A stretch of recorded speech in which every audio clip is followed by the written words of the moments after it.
All right, 112 folks, a little bit more on Unit 6 on Chapter 28. I apologize that this is, so many videos on this, but there's a whole lot to talk about in this chunk of time. We were just finishing up talking about the rise of Hitler, and here's the thing, folks. With Hitler, in the very beginning, he's only a little nuts. I mean, we are looking at people in hyperinflation. We are looking at people. Well, pay attention to what's happening right now in society. How many people do you know that are going absolutely nuts with their shopping, going absolutely nuts with how they're behaving? And we're talking, yes, there's a problem right now, but it changes the whole idea of their behavior. And what's going to happen is when he starts to rise to power, when he starts to talk, things are horrible for people. And so when he's saying, listen, I think what we can do is we can change the economy this way, that we can put people back to work this way, that people should be taken care of this way. What he's going to do is he's going to have some wild ideas on change. And the thing is, yeah, it sounds a little nuts, but what the people see is they see some almost immediate changes in the economy. They see some immediate changes in industry. They see some immediate changes. They only see what's happening here, right? They see what's visible. They don't see what's happening down here under the table. What he's doing is he is going to be disenfranchising a lot of people. He's going to be imprisoning a lot of people. He's going to be taking property away from a lot of people. But what they're going to see, what everyone else will see on the news here, is they see positive economics. They see more people going back to work. They see an expansion in industry. And so all that stuff appeals. And so he's going to get buy-in. Somebody gave me a hard time the other day because I said, listen, Hitler's a pretty good talker. He is a demagogue, not a demigod, a demagogue. And a demagogue is somebody who talks well. He speaks well. He's able to talk to, he knows his audience, is able to incite his audience. He's able to excite his audience. And I'm sorry, but I relate him to Mr. Trump because Mr. Trump knows his audience. He knows who he's talking to. He's not talking to everybody. He's talking to his base. And he can incite his base. He can get them going. He can get them initiated. He can get some positive action. And Hitler is that same way. He can do that. And the thing is people are going to see some immediate positive change. They're going to see some fixes in the economy. They're going to see a few things. And when things are awful and they seem a little bit better, well, people are going to jump on the bandwagon. They're going to go for the ride. By the time they realize in a few years that he is completely crazy, well, it's a little bit too late. They've already bought in. But think about that, because he's going to start breaking this Treaty of Versailles. He's going to start breaking the Treaty of Versailles, and some other things are going to happen. But before we get there, you have to know that things are bad all over. What we're going to look at is the Great Depression. Now, before we get to the United States in the Great Depression, because that would be a different discussion, you have to realize this same Great Depression is going on in Italy as well. Italy did not get what it wanted from the Treaty of Versailles.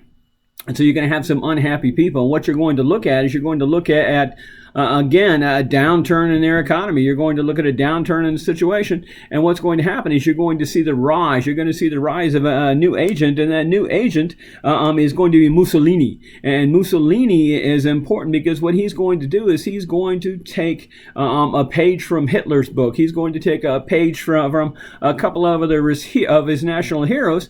And he's going to build his own group of black shirts, his paramilitary group. And he's going to build his own socialist organization. He's going to introduce a concept called fascism. And fascism is important. It says, hey, whatever's best for the country, whatever's best for the country, whatever's best for the government is best for you. Okay? And so they're going to put personal things aside and work for what's better for Italy. And what he's going to do is help to create this unified Italy, number one. And then eventually what will happen is he will help to put a king, a president in power. But also what he will do is he will do the same thing as Hitler. Is he will achieve a national standing. He is going to create a reasonable peace treaty. Not peace, but he's going to create a reasonable treaty between the Vatican and Italy to, recognize the international and national borders right there. He's going to align the church with the government, and that's going to give him a foothold into power. And so what he'll do is he'll push towards fascism, and he'll work on taking over the government. But this isn't the only place.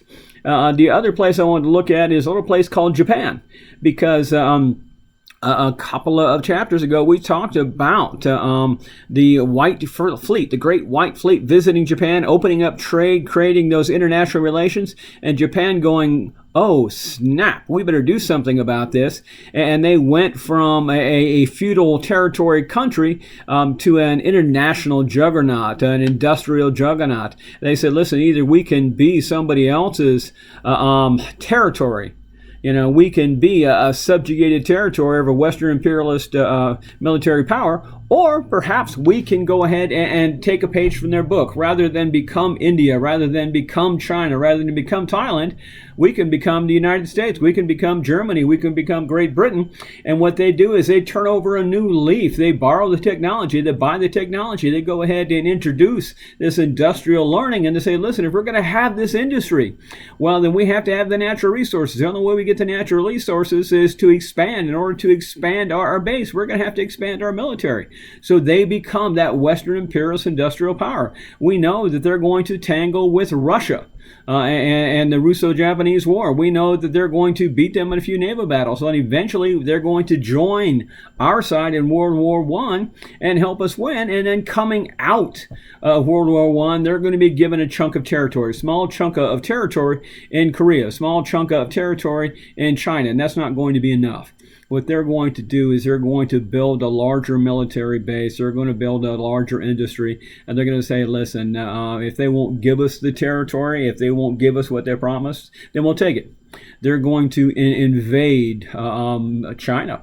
They're going to go ahead, and they were given Manchuria, and what's going to happen is they're going to expand Manchuria. They're going to claim they were attacked. They're going to go ahead and invade, and Manchuria, or a chunk of it, comes Manchukuo, which is a territory of Japan. We also know that they're going to invade China.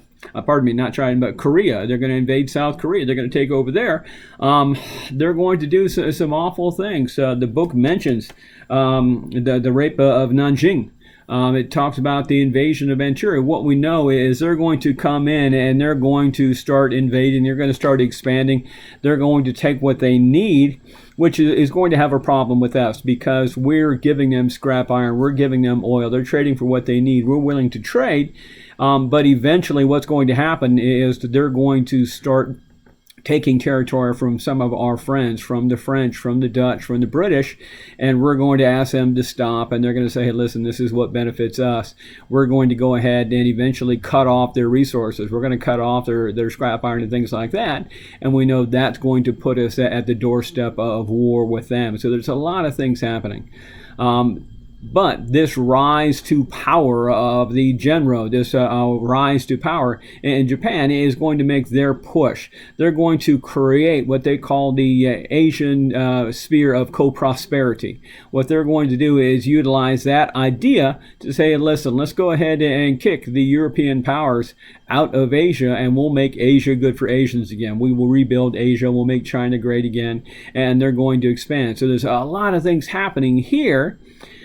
And what will happen is this is all going to start mixing together. What we'll look at is Hitler is going to get together with Mussolini, and they're going to create the Rome-Berlin axis. They're going to go ahead and create the axis of steel. They're going to go ahead and eventually get together with Japan and create that tripartite treaty where the three of them are going to say, hey, listen, we all want to rule the world. We all want to rule different sections of the world, so why don't we combine our forces? Why don't we combine our ideas, and we'll make a push?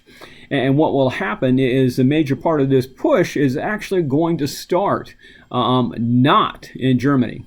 It's actually going to start in Spain. So what I want to talk about next is I want to talk about the Spanish Civil War, the expansion of forces, the further breaking of the treaty, the appeasement process, and then I want to get into the Great Depression and how it affects what's happening in the United States before it gets us into the war.